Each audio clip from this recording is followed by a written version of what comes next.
Okay, so in the last class we will be actually we will be discussing about the procedure function. Okay, so if you have any query in that, so you can ask. So please, anyone having any query on that? कोई query है उस पे? Sir एक पूछना था, stand alone function क्या होता है? Standalone function. Okay, so in the last class just we have created a function for a table for doing some or performing some tasks on the table, where we have specified some table and we have performed that task, or we have utilized that function with the table. So that function we basically use as a standalone function for इस particular performing particular task on the table. एक example दिया था मैंने last में, आपको याद होगा, table वाला एक देखा है?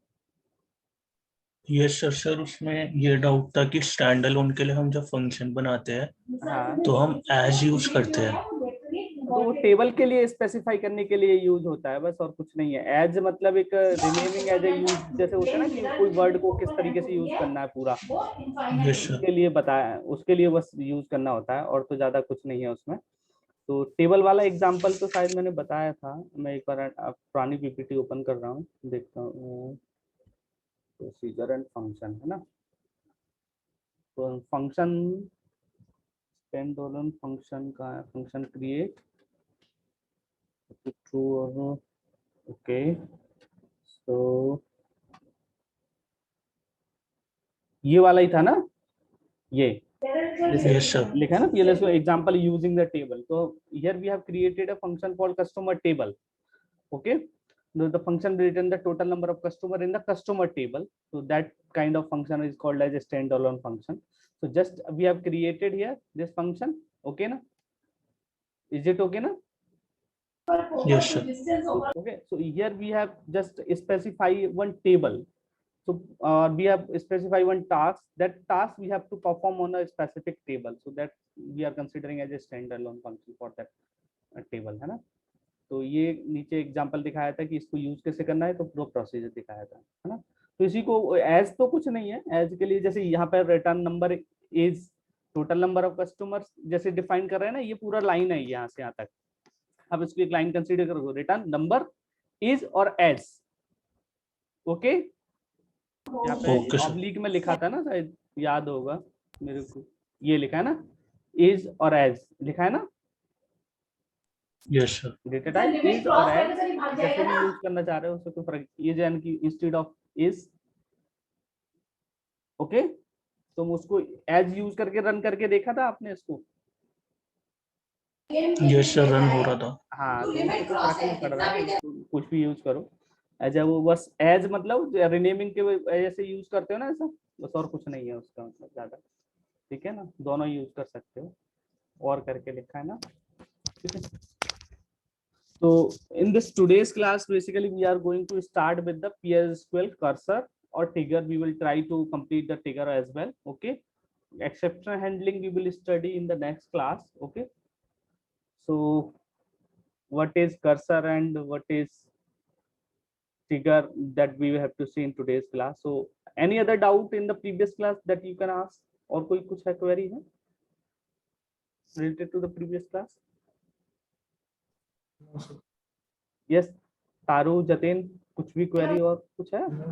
No sir. एक एग्जांपल बनते हो आप, बनना चाहिए आपको कि फंक्शन कैसे क्रिएट करते हैं किसी पर्टिकुलर प्रॉब्लम के लिए या पर्टिकुलर टास्क परफॉर्म करने के लिए, चाहे टेबल पे हो या नॉर्मल हो। Okay, so you should have to create that function and then you have to demonstrate that execution of that function. तो ये एग्जांपल में आ सकता है, क्वेश्चन में आ सकता है। Okay, you should be able to do it, है ना। So now let's start with the cursor. Okay, recording चल रहा है इसका कि नहीं, मैं देखूं जरा, इतना जस्ट अ मिनट। या, so I'm again sharing my screen, so just let me know, दिख रहा है? Yes, sir. Okay, fine.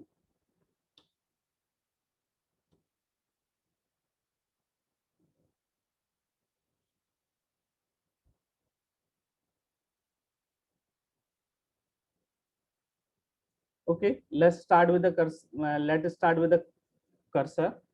Okay, so when SQL statement execute or processed, in that execution, the Oracle basically creates a memory area known as a context area. Okay, so cursor is basically a pointer for pointing to that context area, which contains all information needed for processing the statement. Okay, so in PLSQL, the context area is basically controlled by the cursor.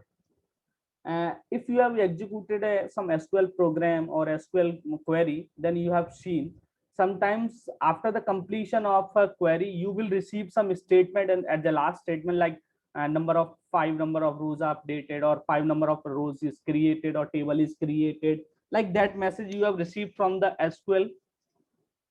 Am I right? Like if you have suppose created a table customer, okay, create table customer, or you have defined the ID, name, or all these things parameter, and then you have executed that command.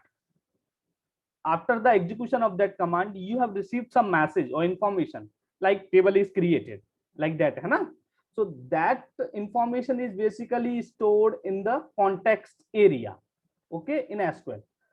But in PLSQL, that context area you can control using a cursor. Instead of displaying that message or some whatever the message you want to display on performance, on execution of some particular task, or performance on particular task, you can do it using the cursor.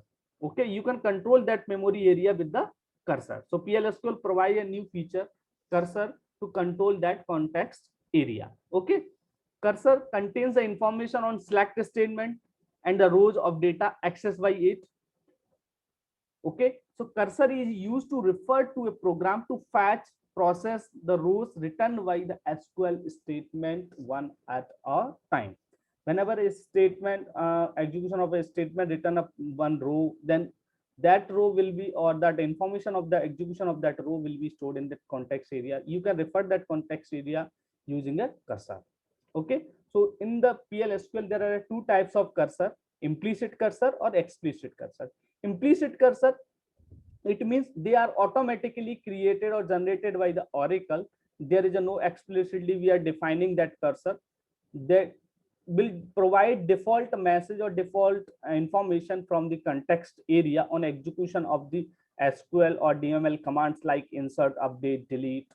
Okay, so you can see whenever you execute a table or a command, a DML command, any DML command, then you receive some information like number of rows updated, or number of this information is added, like that. So these kind of values you can receive through some specific attributes that are defined by the implicit cursor, like found, not found, row count, and is open. These are the some properties, or these are the some attributes we can say of the cursor that can be utilized to retrieve information from the context area. So you can utilize, for example, whenever insert, update, delete statement execute, then these attributes will be changed, or the value of these attributes will be changed. So according to that change value, you can realize whatever operation or what is happening here. Okay, so on change of these attributes, this value will be written, or you can make some condition based on these values. Okay, so you can check how many rows are changed, or how many rows are affected in the table on execution of a statement. So these attributes basically in PLSQL you can utilize. Okay, the status of these attributes you can see, like found basically returns true value if DML statements like insert, delete, and update affect. If rows of the tables are affected with the execution of the DML statements, then this found statements will return true. Okay, otherwise it will return false. Okay, not found, it is just opposite of the found. If return value is true, it means if statements like insert, delete, and update affect no row. Okay, so in that case not found will return true. Okay, if some rows are affected, or some rows are written by the execution of the select statement, like, then in that case it will return false. So these both found and not found are opposite to each other. Okay, you can utilize both of them accordingly. Okay, is open basically return true or false when a cursor, whatever cursor you are using, that is open. So generally you can see it will always return false, as on the execution of SQL statements, the cursor SQL cursor is always automatically closed. So that's why it will return automatically or always return it as a false. Okay. Row count, it is an important attributes. It is basically return the number of rows affected by the execution of the DML statements like insert, update, delete. If you have deleted 2 rows, then it will return 2. If you updated 2 rows, then it will return 2.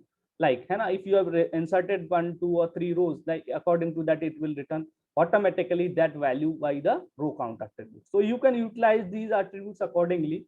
So you can see the example of implicit cursor. Here this is a table customer we are considering as an example.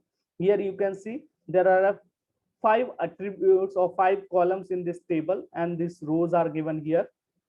Okay, suppose I want to use a cursor here to count the number of rows affected by increasing the salary of the customers.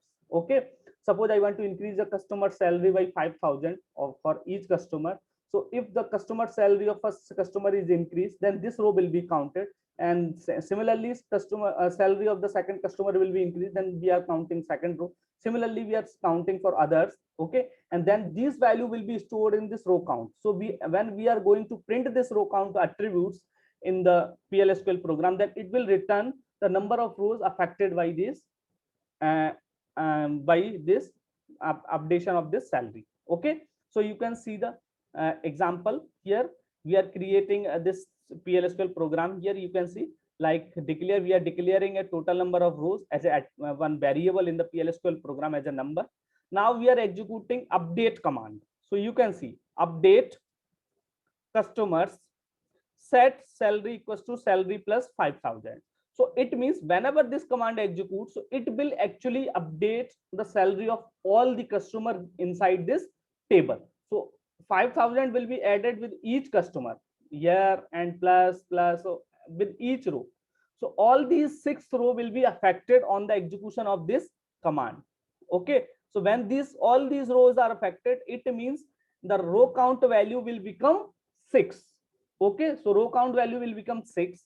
In that case, you can see if you are using found attributes or not found attributes, in that case found attributes will return true, not found attributes basically will return false, as the affected rows are returned by the execution of this update statements. Then not found will basically return false in that case, whereas found attributes will return true. So here you can see inside this, if we have utilized this condition using this find attributes, here you can see SQL percentage not found. So whole value will be denoted by this SQL as on execution of this SQL statements. What will be the status of this not found attributes? The status of this is false. So in this case, this condition will be false. So in that case, this if statement will not be executed.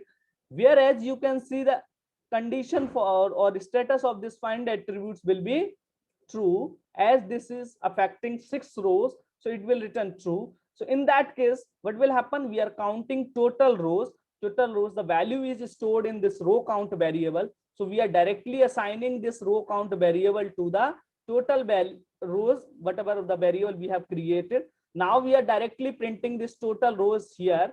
So you can see this will display the number of rows affected by this statement, update statement. So here you can see 6 will be printed here.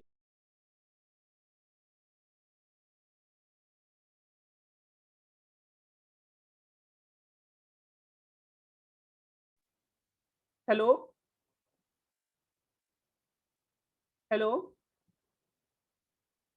Yes, sir. That is, I was audible at the time, because I am seeing now because I was on mute.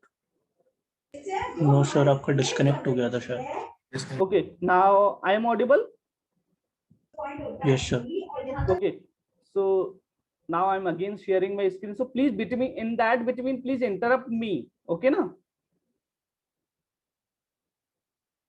If there is a problem in listening or in their network problem, so please interrupt me at the time, है ना? पता नहीं चलता ना बीच में, otherwise. ये clear है यहाँ पे, whatever I have explained here, it is clear to you or not? Yes, sir. Okay, so here what will happen, this according to this not found is false. So in that case this if statement will not be executed, whereas this found variable will be true. So in that case this if statement will be executed and this condition will be true. So in that case the value stored in this row count variable will be stored in this total rows variable. Now here if we are printing this total rows variable, then it will print 6 and then customers update it. So this output we will be getting after the execution of this curse of this PLSQL program. Is it okay? So here already defined attributes of the cursor like row count, not found, found, we have utilized. We have not explicitly created any cursor in this PLSQL example. Is it okay? So that's why it is called implicit cursor. Okay, is it okay? Yes, sir. Okay, so now you can see the status of the customers. If you have executed this previous program, so the customer table will be updated. So if you are executing now select asterisk from customer, so in that case you can see the salary of each customer is incremented with the 5,000. Is it okay? So in that case, if you are again executing this program, then again the salary will be incremented. Okay na? So same program you can use for again and again for updating the salary, and then a cursor will again return the same value. Is it okay? Okay. Now explicit cursor. So in the case of explicit cursor, we have to define a specific or cursor here to gain or to achieve more control over the context area. You can define accordingly whatever the desired operation or desired information you want to achieve. You according to that you can define the cursor. Okay, so how you can define that cursor explicitly? So this is just a syntax for defining explicit cursor. Here you have to utilize this cursor keyword and the name of the cursor and for which you want to define the cursor. So here you have to specify that select statement. Okay, so here you can see we have utilized the double semicolon. So ध्यान रखना है यहाँ पे.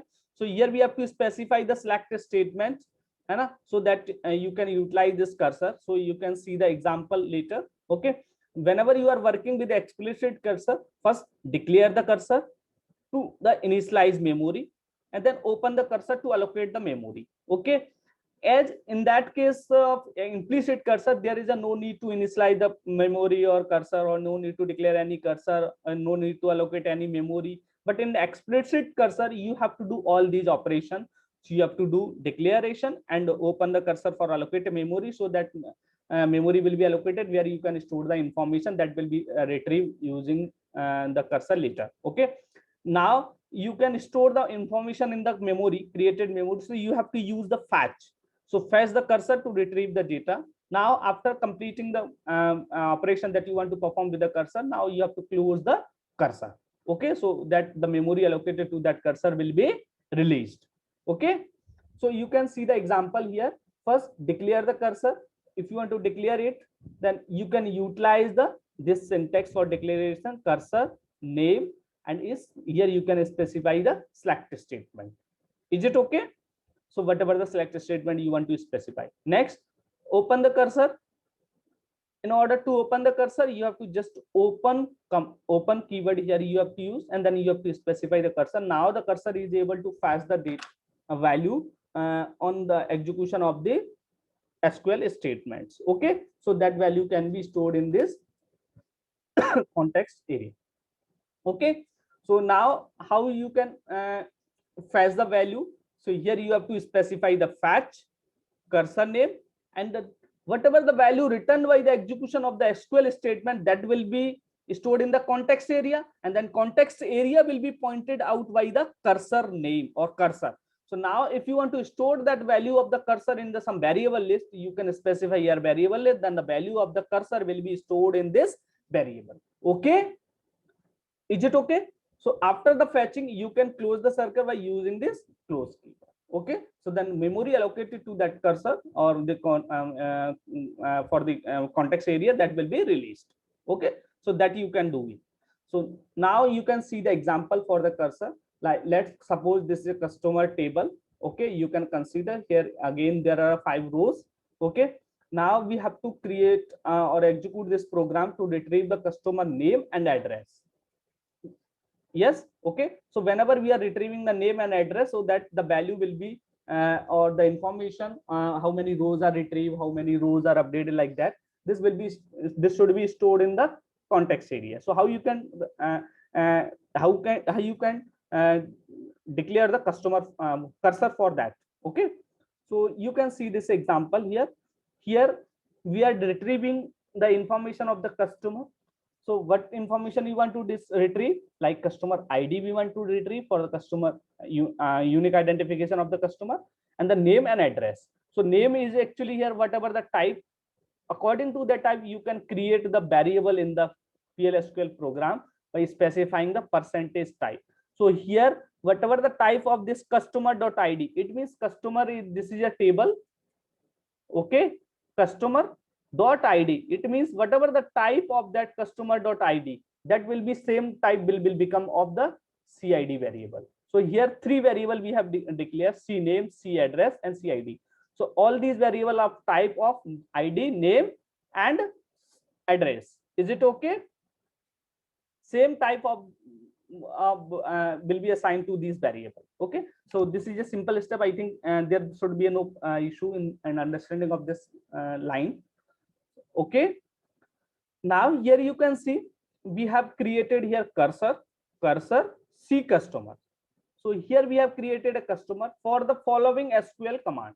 So the SQL command we have written like select ID, name, address. So these value basically whenever this query will execute. So how this query will be executed? So there will be some memory area that is called context area. Context area. Okay. This area is basically pointed by the cursor. So that cursor we are considering as a C customer. C underscore customer. The address of this memory, like you can assume 100, 200, whatever, that is stored here in the customer C cursor. As this is actually a pointer. C cursor or cursor is basically understood as a pointer. So here 100, 1000, whatever. So it is stored here. So this cursor is pointing to this memory. So whenever one SQL command is executed, like select ID, name, address. So in that case, the ID, name, or address, these 3 values are fetched from the table, and then whatever this value, it is basically will be available in this context area. Okay, so this context area is basically pointed by the customer C underscore customer. So it means the value of this area is stored in this customer, or we can refer with this customer C underscore customer.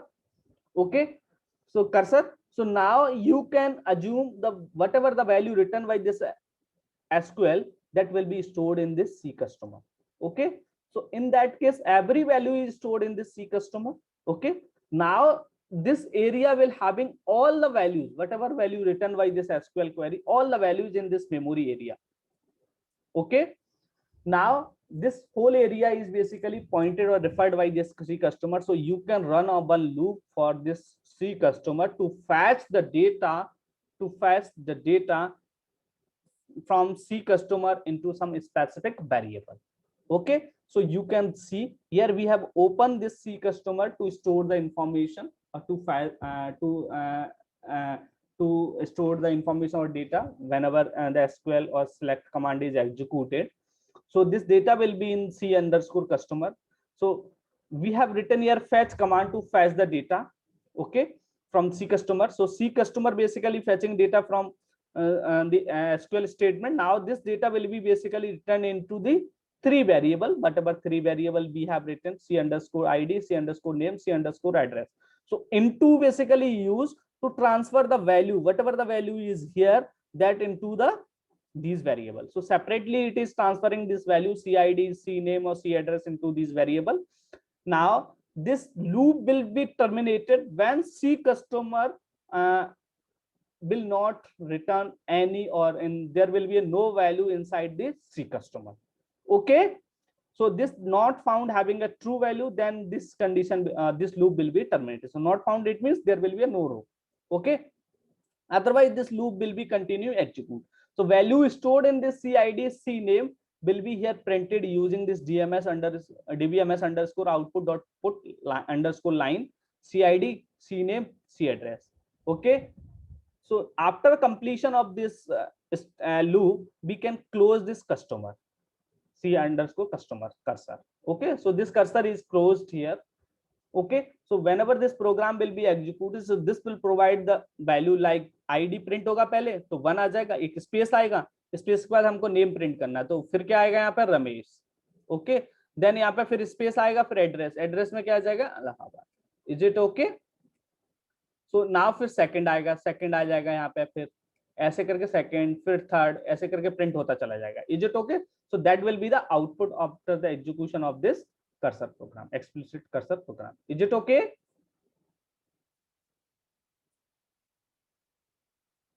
Here if you have any queries, Jatin, Taru, No sir. clear है ना ये? Yes sir. Okay, so this is all about the cursor. Okay, now we are moving on another topic. So let's we are having a time or not? 10 minute है, कितना है अपने पास? 10 minute Yes sir. 5 to 7 minute. Okay, चलो start करते हैं, फिर next कल continue करेंगे, कोई बात नहीं, आज लेट स्टार्ट हुआ थोड़ा सा. ओके, चलो next part is trigger. Okay, so basically trigger is we can say in the PL/SQL, trigger is basically a program or basically in some condition that you can store in a SQL or in a Oracle engine. Whenever this condition will be met, then a specific action will be or some specific events or some specific things will be happen. Okay, so you आप ऐसा programme लिख सकते हो, you can write in such kind of program that you can store on when a specific condition is met or a specific event is occurred. On the execution or on the occurrence of that event or condition, that stored program will be automatically executed or fired. Okay, so you can write that program like आपने देखा होगा कोई particular condition मिलती है तो आप जैसे कोई पर्टिकुलर आपने कोई काम करके रख दिया, जैसे कोई पर्टिकुलर कंडीशन अगर हो तो आपका वो प्रोग्राम जो आपने स्टोर करके रखा है वो that will be executed. Okay, according to जैसे अलार्म आप फिल कर अलार्म भरते हो घड़ी में तो what will happen according to the time when the time will be happen that at the particular time that alarm clock will be executed. So same thing you can do with the trigger. So with the name we can understand what will happen with the trigger. Trigger it will be activated when a particular condition will be met. Okay, so it will be automatically executed activated or started according to a specific program. That programs you can write to create a trigger. Okay, so when that this trigger will be executed, so the trigger can be executed on execution of a specific SQL statements like DML statement, DDL statement, or some other database operations like server error, log on, log off, startup or shutdown. These operations will happen, then you can write a such program that will be executed and that provides some specific execution of the specific operations. Okay, you can write such program, okay, using the trigger. So the advantage of the trigger generates some derived column values automatically, enforce referential integrity, event logging and storing information on table access, auditing, synchronous replication of the table, imposing security, authorization, preventing invalid transaction. So all these advantages can be achieved with the trigger. Okay, so now how we have to create the trigger using PL/SQL. So you can use the same create statement. So create or replace basically used to replace the existing trigger. Okay, so it will automatically replace. That's why here we have used or if already trigger is created with the same name. Okay, so here you can utilize trigger like function, procedure. Here you have to specify trigger and then trigger name. Okay, when this trigger will be executed, so there are 3 terms before, after, instead of. So you can utilize these keywords. Okay, accordingly, and then you can specify the column name or table name, which on which column you want to specify, on which column update, which column will update, or which table you want to associate, referencing old as O or new as M. So you can specify as to reference, and then you have to specify the condition, when this condition, according to that condition, the trigger will fired. Okay, so you can see this explanation of these each and every statement specified in this trigger. Okay, so create and replaces the existing trigger with the trigger name. Before, after, this specify when trigger would be executed. The instead of clause is used to creating a trigger on a view. SQL view, as we have not studied, but we will cover definitely. Okay, so where we will see how we can apply the trigger on the views. Okay, so view is nothing, it is just similar to the table. We just create some sample of the table virtually. Okay, so that is called as a view. We will see later it, है ना? Okay, so in case of view, you have to use instead of. Okay, that's you have to remember just, है ना? Like insert, update, delete, that's command you can specify on which you want to add the trigger or you want to execute the trigger. Here you can specify the column name or table name that would be updated on execution of the trigger on a okay, or table that you want to associate with the trigger, referencing old new. I think this is clear. For each row, this is important. You can see it is row label trigger you want to create or table label. दो type के trigger होते हैं, row label trigger and table label trigger. Is it okay? So row level trigger, the trigger would be executed for each row being affected. Whenever one row is affected in the table, then the trigger will be executed. Okay, whereas in case of table label trigger, the trigger will be executed just once when the SQL statement is executed. One SQL statement can affect the multiple rows simultaneously at the time. So at the time, row label trigger execute each updation, whereas a table level trigger execute only once.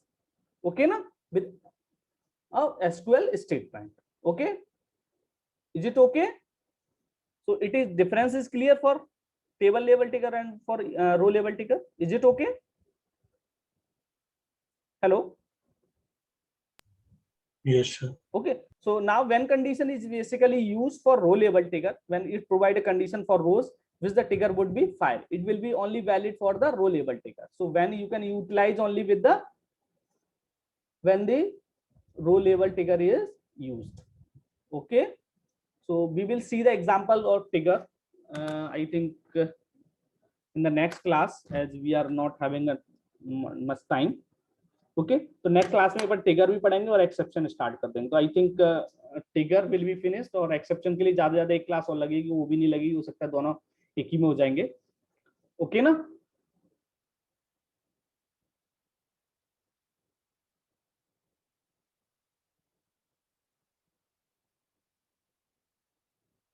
Is it okay?